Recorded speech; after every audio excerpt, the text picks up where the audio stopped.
지난 시간에 노동관계 법령에 대해서 우리가 훑어보면서 가장 최상위법으로 헌법이 있다고 말씀을 드렸고요. 노동관계 조항 중에 헌법에는 크게 32조와 33조가 있다고 말씀을 드렸는데, 이 32조는 각각의 개별적인 근로관계에 대해서 명시한 조항이라면, 33조는 집단적 노사관계에 대해서 명시한 조항이 되겠고요. 이 헌법 32조에 의해서 나오는 게 개별적인 근로관계에 대해서 나오는 법령들이 여러 가지가 있는데, 그 중에 대표적인 게 우리가 근로보호법에서 배우는 근로기준법이 됩니다. 근로기준법 외에 다양한 개별 법률이 있는데, 요거는 근로기준법을 앞으로 하면서 뒤쪽 그 10강, 11강 쪽에서 나오니까 그때 다시 한번 짚어보도록 하고요. 이 근로기준법을 배우는 과목이 바로 우리 지금 현재 근로보호법 과목이고요. 반면에 33조는 헌법 33조는 좀 집단적 노사관계에 대해서 설명을 한 건데, 이게 대표적인 법이 노동조합 및 노동관계 조정법이란 게 있는데, 이게 이제 2학기 때 배우는 노사관계법의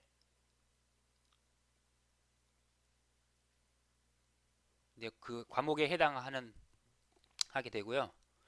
여기 이제 노동관계에 관련된 법령이었다면 그 하위로 노사가 자치적으로 규범을 만들 수가 있고요. 이게 이제 우선순위별로 하면 단체 협약이 있고,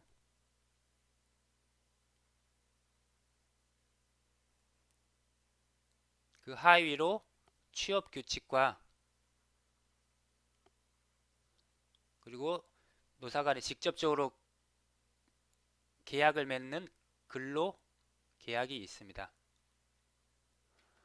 이렇게 헌법과 근로기준법, 노동조합 및 노동관계 조정법 등의 다양한 법령, 그리고 단체 협약, 취업 규칙, 근로계약, 이런 것들이 통틀어서 우리가 노동법이라는 학문적 지칭을 하게 되는 겁니다. 그래서 제 1강은 바로 이 노동법 특성을 배우게 되는 어, 부분이 되겠고요.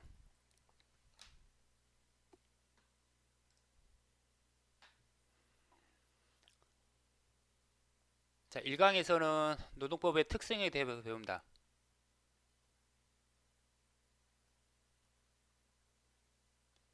이런 아까 말씀드렸던 이런 노동관계 법령들이 어떤 특성을 가지고 있는지, 그리고 이 노동법의 법원이 무엇인지, 그리고 노동법에 관련된 당사자, 이해관계인이 당사자가 누구인지, 이렇게 세 가지에 대해서 크게 배우게 되고요. 노동법의 특성을 이해를 하시려면 가장 중요한 게 노동법이란 게 어떻게 나왔는지, 그 노동법이 나오게 된 배경을 알게 되시면 노동법의 특성을 자연스럽게 이해가 할 수 있고요. 1강은 아마 이 노동법의 배경과 특성을 알게 되면 금방 해결되는, 1강의 그 전체적인 부분이 다 이해가 되는 부분이라서 간단하게 배경을 한번 설명을 드릴게요. 노동법, 우리 근대 시민법이 나오게 된 게 18세기 근대 시민혁명을 통해서 나오게 되거든요. 18세기 근대 시민혁명이라는 거는 우리가 제일 이미 배웠던 프랑스 혁명, 또 그 이전에 미국의 독립혁명, 그리고 최초의 영국의 예, 시민혁명, 이렇게 세 가지가 크게 세 가지가 있는데 이 18세기 근대 시민혁명을 통해서 봉건제가 무너지고 근대 시민, 예, 근대로 넘어오게 된 계기가 되는 거죠. 이 시민혁명과 더불어 18세기, 19세기에 걸쳐서 산업혁명이 일어나게 됩니다. 네, 이런 그 배경의 그 역사적인 배경을 통해서 정치적으로는 자유와 그다음에 개인의 소유권 이런 것들을 이제 주장을 하게 되죠. 그동안 그 봉건제 하에서 군주한테 억압받고 있다가 그게 개인의 자유가 주어지기과 동시에 모든 것을 국가의 그 간섭을 배제를 하고 자유를 가장 열망을 하게 되고요. 그리고 자유와 더불어 소유를 가장 주장을 하게 되죠. 그리고 과실 책임이라는 거는 고의라든지 아니면 어떤 실수가 아니면 과실이 있지 않으면 거기에 대해 책임을 지지 않는 것입니다. 그래서 시민법의 가장 크게 세 가지 원리가 바로 이 계약 자유의 주의, 소유권 절대 보장, 과실 책임의 원칙 요겁니다. 국가로부터의 어떤 간섭을 배제하는 그럴 수밖에 없는 거죠. 그 근대 시민혁명, 근대로 오면서 군주의 그 억압으로부터 벗어나려는 그 생각이 강했기 때문에 이러한 세 가지가 기본 원리가 되는 거고요. 우리가 민법에서도 이 세 가지가 근대 시민법의 기본 원리로서 민법에서도 이게 기본 원리로서에 나옵니다. 사적 자치가 바로 계약 자유의 주의죠. 소유권 절대 보장 그리고 과실 책임 원칙. 자, 요 시민 원리 기본법의 시민 원리에서 이루어지다가 초기 산업혁명이 일어나면서 문제가 발생하게 되죠. 그 문제라는 게 무슨 문제냐면 다수의 노동자들이 사용자들부터 인간 이하의 취급을 받게 되고 제대로 된 임금도 받지 못하게 되고 또 사업장에서 여러 가지 문제를 발생해서 질병을 얻거나 아니면 사고를 당하거나 이런 문제점이 발생하다 보니까 그 여러 가지 노동 운동이 발생을 하게 되죠. 그리고 그 당시에 사회주의와 공산주의 사상도 확산이 되고 노동 운동도 확산이 되고 그래서 실제적으로 유럽의 몇몇 나라들은 공산주의 체제로 바뀌게 되는 이런 배경 속에서 타협안이 나옵니다. 즉 자본주의 경제 체제를 기본으로 하고 거기에 추가적으로 근로자의 아름다운 인간다운 생활을 보장하는 사회법을 마련해 주겠다. 이렇게 타협안을 통해서 노동자의 실질적인 보상을 하게 된 계기가 되는 거죠. 이런 배경 속에서 노동법이 나오게 됩니다. 이런 배경을 이해하시게 되면 노동법이 어떤 특성을 가지고 있는지를 쉽게 이해할 수 있게 되고요. 노동법의 특성을 간단하게 살펴보면 일단 1차적으로 목적은 경제적 사회적 약자인 근로자의 인간다운 생활을 보장하는 데 그 목적이 있습니다. 즉 사용자와 근로자는 시장에 그대로 맡겨두면은 그 비교적 약자인 근로자가 불이익을 당할 수밖에 없다라는 거죠. 그래서 이 노동법이 간섭을 해서 약자인 근로자를 보호해 줘야 된다. 이런 목적을 가지고 있고요. 규율 대상은 자본주의 사회에서 근로자와 사용자와 국가의 관계를 규율하는 겁니다.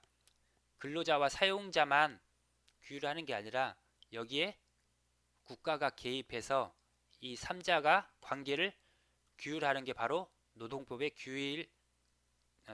갖는 규율의 대상이고요. 그럼 어떤 방식으로 규율을 하느냐? 사용 종속적인 관계 규율. 근로자와 사용자는 서로 사용 종속적인 관계가 됩니다.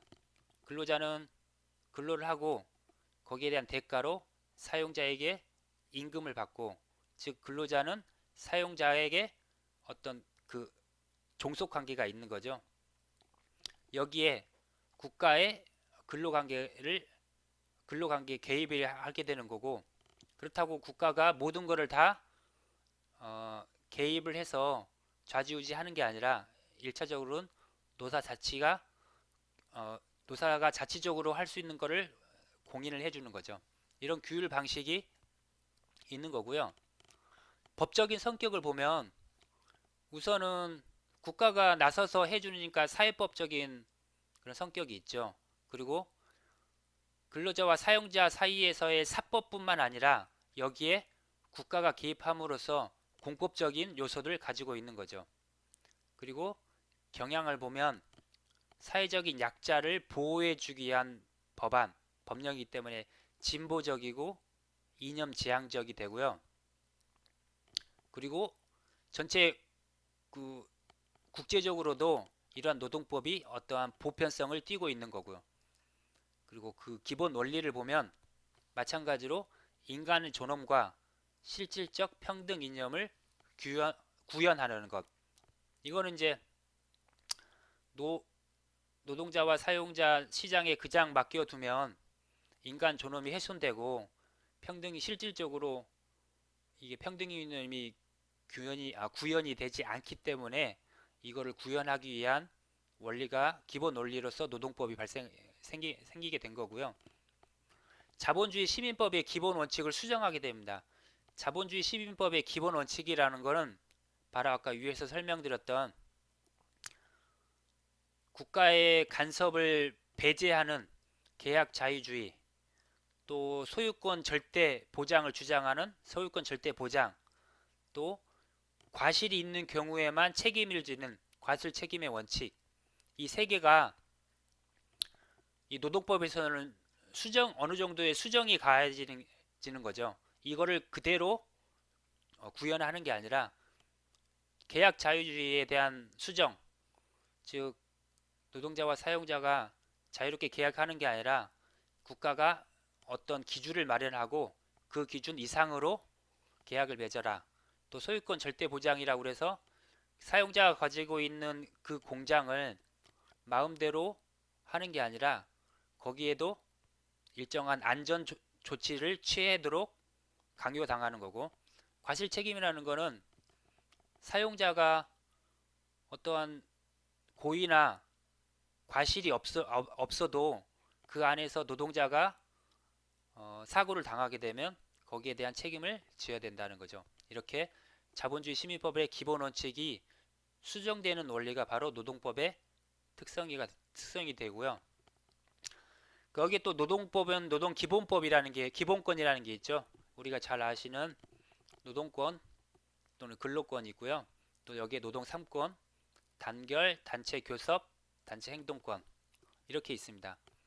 그래서 이게 모두 다 노동법의 생성 배경을 통해서 이런 건 쉽게 이해할 수 있는 겁니다. 노동법의 특성이요. 자, 그럼 노동법의 체계가 어떻게 됐는지, 아까 여기에서 설명드린 것처럼 이 노동법의 법원으로 우리가 보통 보는 게 헌법, 그리고 노동관계 법령, 그리고 자치규범 이렇게 구성이 되어 있습니다. 자, 보시면 최상위법 헌법이 있고요. 헌법에 각 32조와 33조 요거에 따라서 개별적 근로관계 법령, 집단적 노사관계 법령이 있고요. 그리고 그 하위에 노사자치규범, 이 노사자치규범은 단체협약, 취업규칙, 근로계약 이렇게 있습니다. 우리가 또 법원 할 때 국제법도 일정한 국제법은 국내법과 동일한 효력을 지닌다라고 우리가 배웠죠. 또 노동관계 국제협약이 있습니다.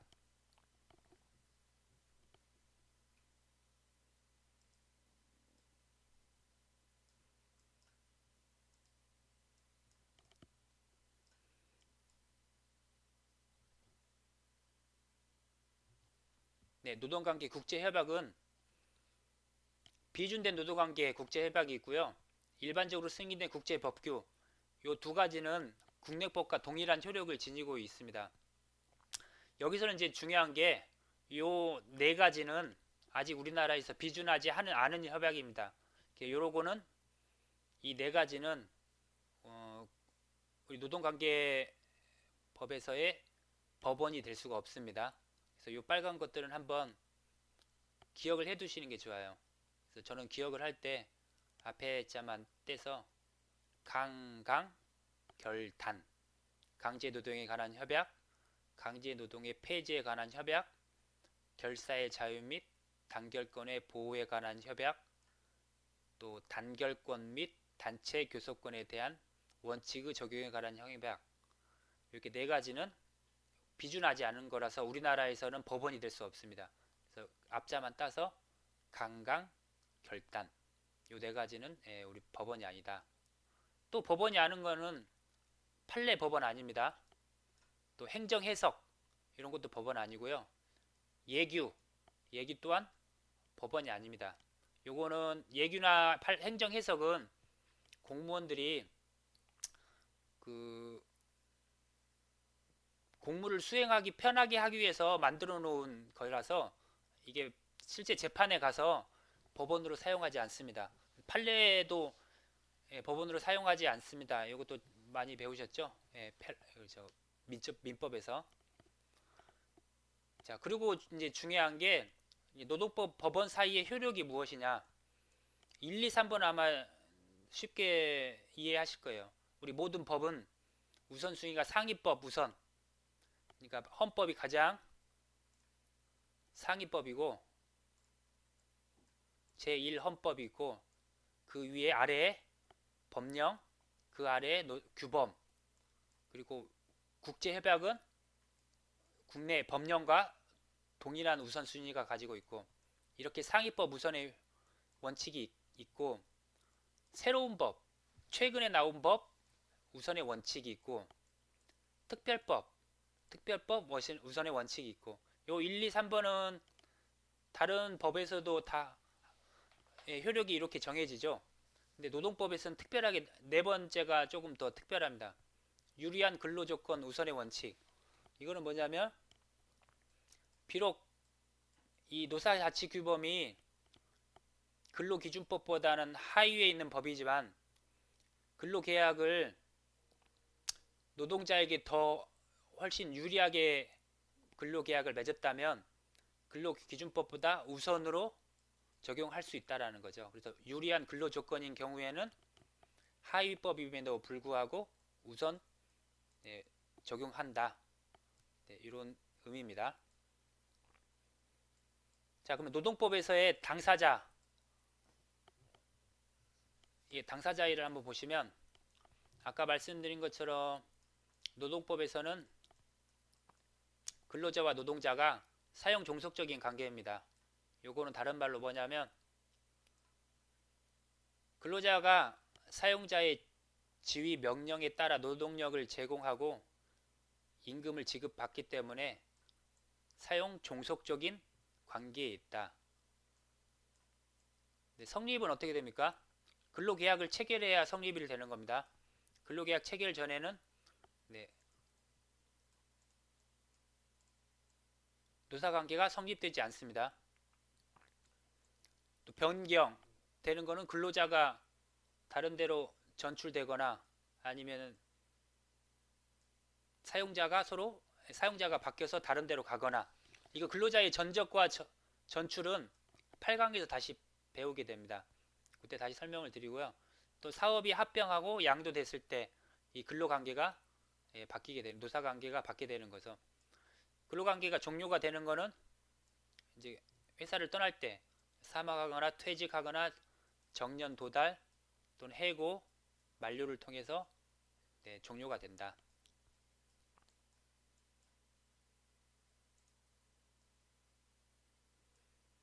그리고 중요한 게 여기서 근로자가 누군지 사용자가 누군지 이 범주를 묻는 문제들이 많이 나오는데 이것도 한번 보시면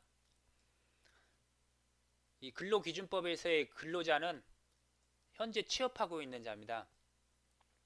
취업을 준비하는 실업자거나 구직자 이런 포함이 되지 않습니다.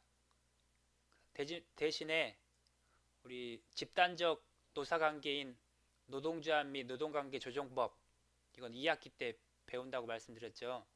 2학기 때 배우는 이 노동조합 및 노동관계 조정법에서는 에서의 근로자는 요거를 다 포함합니다. 현재 취업하고 있는 취업자뿐만 아니라 실업자라든지 구직자들을 모두 포함합니다. 그래서 요거는 구분을 해주시면 되고, 우선은 우리가 배우고 있는 근로기준법에서의 근로자는 현재 취업하고 있는 자, 네, 여기에 해당된다라는 거. 사용자는 크게 세 가지로 구분이 되는데, 사업주는 이제 그 사업 주인이죠. 보통 이제 개인 사업자 같은 경우는 사업 사장이 될 수 있고, 그 외에 이제 조금 특별한 경우로 사립학교에서는 이사장, 비영리단체 대표, 정당 대표도 사업주로서의 사용자에 포함된다라는 거. 요게 두 가지가 더 있는데 요게 약간 이제 헷갈려요. 사업 경영 담당자하고 사업주를 위하여 행위하는 자. 요 두 가지도 다 사용자에 포함된다라는 것을 기억을 하셔야 되는 거고요. 우리가 사업 경영 담당자라는 거는 사업주가 따로 있고 그 위에 그 아래에 이제 포괄적 위임을 받고 대외적으로 사업을 대표하는, 그러니까 사업주는 따로 있지만 그 회사의 사장이 월급 사장이 있는 경우 이런 경우는 그 사장은 사업 경영 담당자로서의 사용자에 해당되는 거죠. 또는 사업주를 위하여 행위하는 자, 이게 이제 조금 의미가 쉽게 이해가 되지 않는데요. 예를 들어서 뭐 공장장이라든지 학교장, 건설 현장 소장, 이런 사람들은 사업주라든지 여기 사업주라든지 사업 경영 담당자로부터 포괄적 이임을 받고 자신의 책임 하에 인사처분이 가능한 그런 위치에 있는 사람, 이렇게 이제 사업주를 위하여 행위하는 자, 공장장, 학교장, 건설 현장 소장으로서 사용자의 지위를 누리게 됩니다. 그래서 요 세 가지는 구분을 하셔가지고 기억을 하시는 게 좋고요. 이렇게 이제 제가 정리를 해봤고, 교재 한번 보시면서 다시 한번 보겠습니다.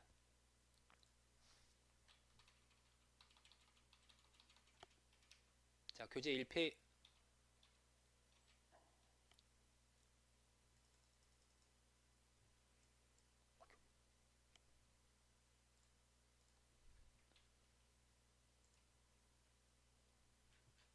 교재 5페이지입니다.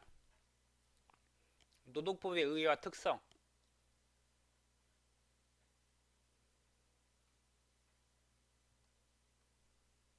노동법의 의의와 특성은 앞에서 배웠기 때문에 노사관계 여기 한번 읽어보겠습니다. 자본주의 사회에서 근로자, 사용자, 국가의 관계를 규율하며, 위쪽의 박스 내용입니다. 취업과 근로조건 및 노사관계에 관하여 규범한 규범들의 총체로서, 이래서 중요한 게 경제적 사회적 약자인 근로자의 인간다운 생활 보장, 그리고 산업 평화와 균형 있는 국민 경제 발전을 이루고자 하는 법. 그래서 제일 이제 중요한 건 근로자의 인간다운 생활을 보장한다라는 거. 그리고 5페이지 제일 아래에 보시면 노동법이라는 게 어떤 특정한 법전이 있는 법률이 아니라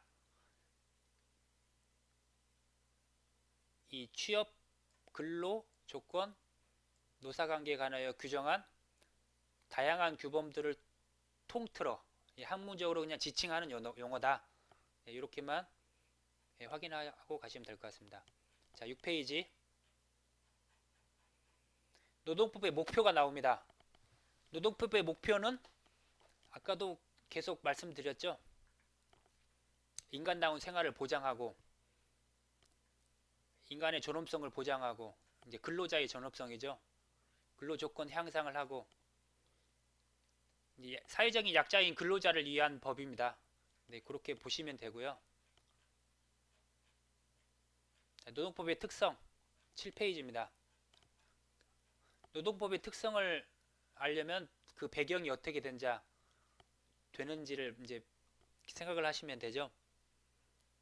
초기 자본주의 체제의 시민법, 제가 말씀드린 18세기와 각각 19세기에 근대 시민혁명과 산업혁명이 발생을 하면서 근로자가 너무 인간 이하의 취급을 받고 근로에 대한 임금도 제대로 보상받지 못하고 이런 사회 현상 속에서 자본주의 체제를 유지하면서 이거를 타협안으로 나온 게 노동법이랬다는 거.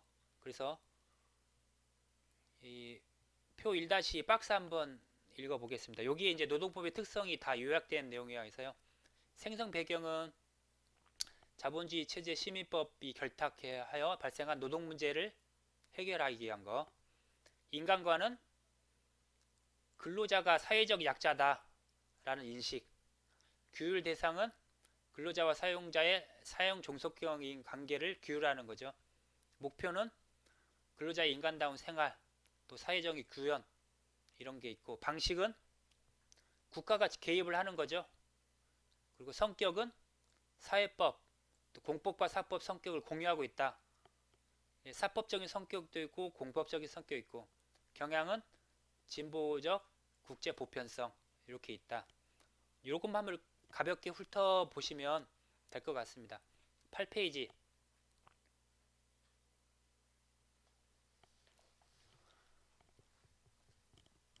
근데 시민법에 크게 세 가지가 있다고 말씀드렸죠.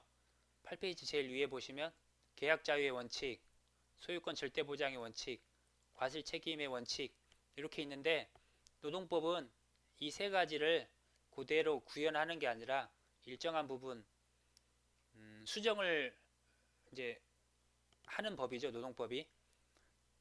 그래서 그에 대한 거는 이제 있으니까 여기 한번 읽어보시면 되고요. 다음에 9페이지. 여기는 아까 말씀드린 노동운동이 어떻게 발생했는지, 그로부터 해결책이 등장했고, 이 해결책으로 노동법과 사회보장법, 즉 이제 노동법이 탄생하게 됐다. 10페이지. 노동법에서의 인간과는 약자로 보는 거죠. 근로자가 약자다. 이것만 생각을 하시면 되고요. 나머지는 아까 표에서 봤던 내용이 쭉 이어집니다. 또 법적 성격은 사회법, 공법, 사법형이 공유되고 있다. 이런 내용이고요. 13페이지.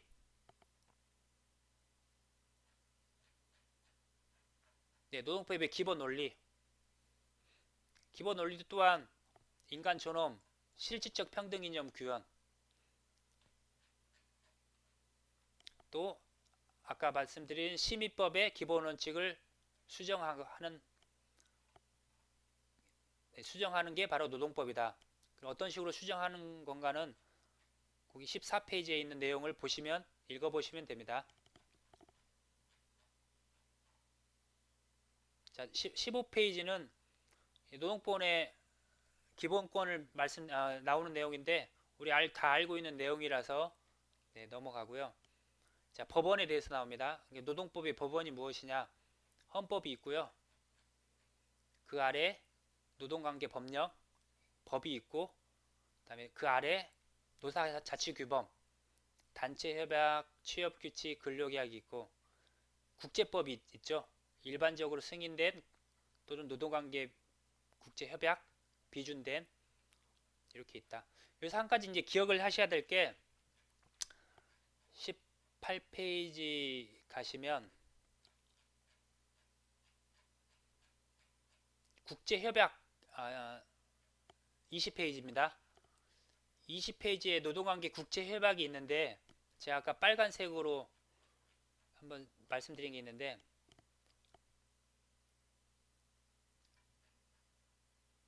21페이지입니다.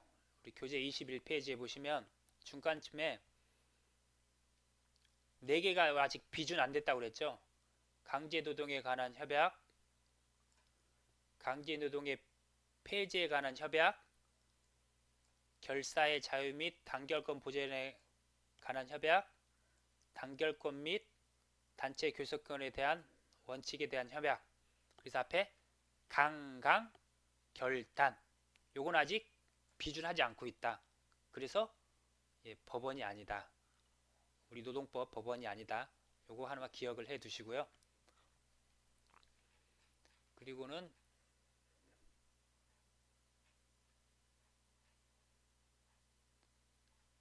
여기서 22페이지에 또 노동법의 법원이 아닌 게 판례. 판례는 법원이 아니죠. 또 행정해석, 또 예규. 이거는 노동법의 법원이 아닙니다. 또 노동법의 법원 사이의 효력. 우리가 상위법 우선, 또 새로운 법 우선, 좀 특별한 법 우선. 요거는 세 개는 우리가 다른 법에서도 동일한데 노동법에 있는 특유한 효력, 유리한 근로조건, 우선의 원칙. 비록 하위에서 체결한 그 계약이더라도 근로자에게 더 유리한 조건이라면 우선적으로 원칙 우선적으로 효력을 미칠 수 있다라는 거죠. 이제는 당사자. 자, 24페이지입니다. 근로자와 사용자는 사용 종속적인 관계가 있다.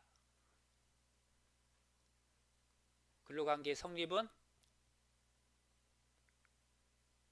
근로계약을 체결한 이후에 근로자 사용자 관계가 성립된다. 그리고 25페이지에 생성 변경되고 종료되는 것들은 한번 보시면 되고요. 이 범주가 이제 문제가 자주 나옵니다.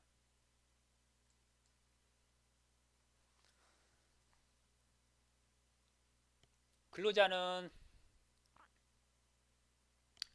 근로기준법에서는 취업자를 말합니다. 현재 취업하고 있는 사람만 근로자입니다. 반면에 집단적 노사관계법, 노동조합 및 노동관계조정법, 여기에서는 취업자뿐만 아니라 구직자, 실업자도 포함됩니다. 하지만 우리는 근로기준법이기 때문에 중요한 건 근로기준법에서는 이 현재 취업자만 적용이 된다는 거. 요것만 기억을 꼭 하고 계시고요. 자, 사용자의 범주가 이 근로자는 이렇게 쉽게 나오는데 사용자가 지금 범주가 세 종류가 있어가지고 일단은 사업주, 사업의 주인이죠. 여기 사업주는 국가나 지방자치단체 장이 포함이 되고요. 사립학교 이사장, 이 사람들도 다 사업주가 됩니다. 또 정당 대표도 사업주에 해당됩니다. 여기서 이제 하나 보실 게 뭐냐면 노동조합이 식당을 운영하고 종업원을 고용한 경우에 이럴 때는 노동조합 위원장도 사업주가 될 수 있습니다. 그러니까 그 사람이 현재 어떤 직책이 있느냐 이거는 중요하지 않습니다. 이 사람이 식당을 운영을 하고 그 식당에서 종업원을 고용했다.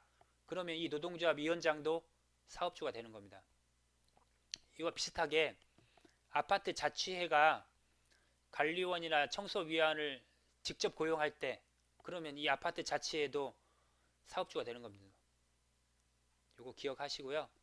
사업경영 담당자, 이건 사업주는 아니지만 사업주로부터 포괄적인 위임을 받고 대외적으로 사업을 대표하거나 대리하는 사람, 주식회사 대표이사가 사업주는 아닐지라도 월급 받으면서 대표이사 할 수 있죠.